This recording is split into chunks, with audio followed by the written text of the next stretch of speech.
Am I the a-hole for not allowing my daughter to wear her late mom's wedding dress, even though I let my other daughter wear it? I want to explain this as clearly as I can. I have 4 kids, oldest daughter, middle daughter, my son, and youngest daughter. And this story is about my middle child, Abby, not real name. Abby has had a hard life with drugs, and it hurt our family in many ways. When she first went to college, she seemed excited about her future. But by the end of her first semester, she came back an addict. Soon after, she dropped out, and things got worse. My late wife and I tried to get her into rehab many times, but she would always leave on the very first day. Her ties with the rest of the family quickly fell apart. By the time she turned 20, we made the painful choice to kick her out of the house. Not long after, my wife got cancer. At that point, we stopped giving Abby money because every cent needed to go toward treatment. Abby became angry and one day broke into our home. She stole heirlooms from my wife's mother and left the doors open so that our 2 cats escaped. We never saw them again. That broke my wife's heart, and after that, her health went downhill faster. Before she passed, my wife was very clear. She said Abby had already taken her share when she stole and sold her things. She told me to make sure Abby did not get anything else. Not money, not belongings, not even something to borrow. I promised I would respect her wishes. When my wife died, Abby did not even come to the funeral. Abby is 26 now and has been clean for a year. Recently, she called me to say she's getting married next year. During the call, she asked if she could wear her mom's wedding dress. I told her no. She got upset and said it was unfair because her older sister wore the dress at her wedding last year. She said she was her mother's daughter too and deserved the same chance. I reminded her that she already had many things from her mom, but chose to sell them for drug money. I also told her that her mother's last words on this were very clear. Abby was not to get anything else. Abby argued that I am punishing her for her past and that she has changed. She said it is wrong to keep the dress from her when she is trying to build a better life. I do not know what the right answer is. My other children don't speak to her anymore. Because of this, I cannot ask them for advice. So I need to hear an outside view. Am I wrong for not letting Abby wear her mother's wedding dress even though she says she is clean and starting fresh? Now for the top comments. Not the a-hole. What has she done to earn back any form of trust? Yes, she's sober. But sobriety doesn't mean your relationship goes back to how it was. She robbed you, straight up. She stole several items with huge sentimental value from her mother. Why trust her with one of the few things you have left to share with her siblings? Don't let her have the dress. I doubt she would do anything to it. I don't believe her to be evil, but it's the principle. She doesn't deserve to wear something of such importance to your family. She did send out apology letters. I don't know how to feel about mine since it wasn't the best apology. I am low contact and see her maybe every 6 months, so I am trying to build up a relationship again, but it is hard. I don't trust her at all. If she wasn't my kid, I 100% would not speak to her again. Go with your gut. If you don't trust her, don't let her have the dress. It's as simple as that. She hasn't earned your trust back yet, and your wife was crystal clear. Abby took her inheritance early. She gets nothing else. Period. I think you're right. I can't risk it, especially since if the dress disappears, then my youngest daughter won't be allowed to have the option for her own wedding. Nope, you are following your late wife's wishes. She would absolutely not want Abby to wear that dress. I would tell Abby that once she returns everything she stole or pawned during her addict phase, she gets nothing of her mother's. I've spent so many years trying to track down the stuff. I have found 2 out of the collection, and they will be going to my 2 other daughters. I feel really bad for my son because he literally has nothing of hers. Next story. Am I the a-hole for refusing to listen to my stepmother's hurt feelings about my mom being present for my son's birth but not her? I, 29 female, recently gave birth to my first child, and my mom stood in for my husband, 28 male, as my birthing partner because while I was in labor, he was admitted to the hospital over medical complications he's been dealing with. We knew this was a possibility, so I asked my mom months ago if she would mind being there. My husband was with me through a screen, which wasn't the same, but I still had my support there. My mom and mother-in-law also stayed with us for several weeks after our son was born to help us out. My husband especially needed the help, and I was grateful to both of our moms for doing this for us. My stepmother was upset when she learned that my mom was present at my son's birth, and she was also upset that my mom and mother-in-law were staying, but she wasn't asked. When she and my dad visited, she attempted to cry about it to me and my husband, but I encouraged my husband to ignore her and get up and leave, which is exactly what I did. Every time she opened her mouth about it, I was out of there.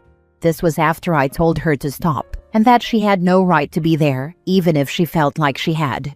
We didn't let her and Dad stay with us, but they lived close enough to start visiting daily, which they did at her insistence. She kept trying to make me feel bad, and I kept refusing to listen. One day last week, she told me I was cruel to dismiss her feelings so heartlessly, and I should know that after all the years of being my second mom, she'd be hurt badly by this. Some context on the family for those who need it. My parents divorced when I was 2, and my dad married my stepmother. I always use the formal stepmother versus the less formal stepmom. My stepmother expected to become my other mother, and started this very one-sided competition for it. She was always trying to make me split Mother's Day with Mom and her, and she would forever annoy me about doing Mother's Day activities together, even when she had kids of her own with my dad. When I was 12, my mom was diagnosed with cancer, and Dad and my stepmother swooped in and insisted I stay with them until Mom was better. They made her feel so bad for keeping 50-50 that she relented, but only with a written agreement in place that I would be back to 50-50 once her treatment stopped. Unfortunately, that took 3 years because she had many complications along the way. During that time, my stepmother would always make it clear that she was there and not my mom, that she was dealing with the toughest child-raising ages. She put pressure on me to appreciate her for stepping up while Mom was sick. And she always made digs about how she didn't need a break from raising me and stuff, which felt so disgusting to me back then and still to this day. It was predatory the way she was around that. My mom was fighting for her life, and this woman tried to steal me as her daughter and attempted to paint herself as the better person because she was able to do more. I didn't appreciate her for it. In fact, I grew to hate her. My dad and I had a lot of fights about it and the pressure he and that woman put on Mom. It's something he apologized for and has attempted to make up for. He hasn't fully, but I still love him, and Mom said a part of her understands because she didn't want me to feel obligated to care for her while she was sick either. He even accepted me living full-time with Mom after she got better, and I would visit him some weekends. My stepmother hated it, but I ignored that because to me she had no say over my life. She was not my real parent. She was not someone I respected. And she was only in my life as long as my dad is, or as long as she's married to him. After my stepmother called me cruel last week, I told her she was not welcome in my home anymore and we would have very limited contact for a while, because I was not listening to her complain about the birth anymore. I said I had my mom and my child's other grandmother there, and she had no business insisting she should be there. I said her feelings are her own to deal with, not mine. Am I the a-hole?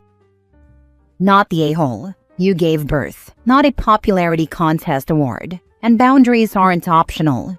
Having a baby is about your comfort, not her feelings. Period. Not the a-hole, but your father's wife? Big a-hole. And your father? Also an a-hole for the way he let her behave around you and treat you while your mother literally fought for her life. This woman is vile. Sorry, not sorry. She deserves a special place in hell if there is one. To act like a person battling illness is somehow an awful parent because they're tired and don't have the capability to do as much is evil. I always thought that. I sure hope if she ever gets sick, she has people willing to be kind because I won't be helping her. I'm honestly surprised you let her in your home at all after what she did to your mother. She is not someone I would have any relationship with at all. I only have her in my life because of my dad. But trust me, I am asking myself if it's worth it, and if I'll continue to allow either in. Next story. Am I the a-hole for asking my sister to give me my money back after her husband made fun of my wife's scars? My sister borrowed money from me almost a year ago for her husband's surgery and health care. They couldn't afford it, so when my sister asked me for financial help, I was hesitant. But I helped her because she's my sister, and helping her husband would mean helping her as well. I told her back then that I was hesitant, but I would help.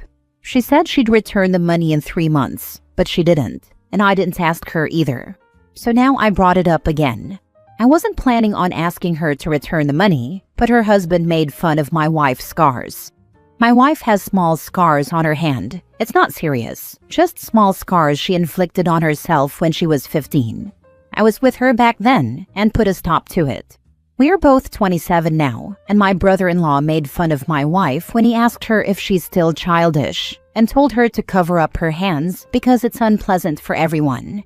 Both of our families were speechless, and my wife was as well. I said when we are young, we do dumb things, and he was too drunk, so he should just shut up. He got a bit more aggressive and said that it's still unpleasant, and my wife should cover up. I retaliated in my anger and told him that my wife would start covering her scars when he gives me my money back. To be honest, I get angry easily, and I wanted to insult him. My wife was holding me back to stop me, but I told her to shut up. I ended up telling him that he's a poor man and weak, who couldn't even afford his own surgery and had his wife beg for money from her brother. He got even angrier and said he would give me my money. I said, "Do it right now," but you can't because you can't even walk properly. Our families were interfering, and my sister was crying. I shut my mouth because I didn't want my sister to cry. Since then, my sister has been asking me to apologize because I hurt his ego, and he's in a foul mood and depressed. I told my sister that I will never apologize, and he needs to apologize to my wife. I also told her that both of them owe me money, and I want it back as soon as possible, and I don't care if they are poor. Now for the top comments. Not the a-hole. Okay, telling your wife to shut up is not okay, but I also get the fact that you were defending her and wanted to hurt him. I get the anger when it comes to protecting family. When someone goes low on my family, I scrape the barrels of hell. Exactly this. The shut up part was not cool, but emotions were running high and you reacted in the moment. When someone disrespects family like that, especially in such a cruel way, it's hard not to go for the jugular. Totally get where you're coming from. Not the a-hole. It is difficult to overcome the stigma of self-harm scars. I have many, and they're covered in various ways. If someone mocked my inability to manage my life, I think it would break me again. No matter how old I get, my attachment to living is tenuous at best. My husband, light of my life, knows this and can be very, very protective. It doesn't matter who it is, he will absolutely fight for me. You are not in the wrong. Your wife will always need you in her corner. Remind your family that the things that can drive you to self-harm can happen instantaneously. Make them remember that. Take from them the same dignity and respect they took from your wife. I stopped covering mine up. Let them stare. I survived things most of the people staring can't even comprehend. I survived my own mind trying to kill me on a daily basis. Every time someone makes a mean remark about my scars, I either give them a long, disdainful stare or ask them if they feel better now, because the comments say more about the people commenting than they do about you. Last story. Am I the a-hole for insisting my husband calls our daughter by her given name? Me, 30 female, and my husband, 35 male, have been together for close to 5 years, married for 2, and just had our first daughter, Hana. I am from Japan. My husband is European, and this will be important for the story. Before Hana was born, my husband and I had several long discussions about names. My husband was very vocal about wanting to name our first daughter Lily. He said he always loved the name and always imagined a potential daughter named Lily. I like the name, but I grew up in Japan. Because of that, I'm not able to pronounce some Western sounds properly, L being one of the worst. I told my husband I felt uncomfortable about giving our daughter a name I would be unable to pronounce properly. He was disappointed, and we talked about it multiple times. He suggested I could try speech therapy, which I was prickly about because I don't feel like I have a speech impediment. It's just the way I was raised. Eventually, we agreed on the name Hana, which is also a flower name, and he seemed happy enough about it.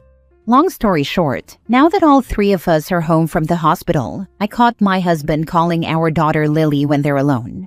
He never calls her that when other people are around, only when it's just the two of them. When I confronted him about it, he laughed and said it's just a private nickname, and that a lot of people grow up being called by multiple names. I feel that he's needlessly confusing our infant child, and more importantly, I feel like he's breaking our promise when we agreed on not calling her that. I also feel a little betrayed that he's calling her a name I'm genuinely unable to pronounce properly. Am I the a-hole? Am I blowing this out of proportion? Or am I in the right here? Legally, my name is Brendan. I go by Max. In my case, it started the same way. My dad really wanted to name me Brendan. My mom really wanted to name me Max, as there's no Polish equivalent to the other name. My dad got his way. Legally, I'm Brendan. My mother would just call me Max anyway. As time went on, by kindergarten, I just started responding to Max more than the other name. All my friends, family, classmates, co-workers now know me as Max. Growing up, this could make roll call at school a bit confusing, as I was put down as Brendan. In my early 20s, I found it a bit confusing to know when to use which name for forms and paperwork. I tried going as Brendan in my mid-20s, so now a couple of relationships I started in that time period still know me by that name. Like my doctor, my personal trainer, and a few co-workers at one particular job site, I've since reverted back to Max. It hasn't caused me any significant hardships, other than minor annoyances here and there. But despite what a huge chunk of the thread is saying, yes, there's a chance that she'll just choose Lily as her functional name at some point. I am curious why the husband is dead set on this name though, to the point he does not care his wife cannot pronounce it. Maybe she married Severus Snape, lol.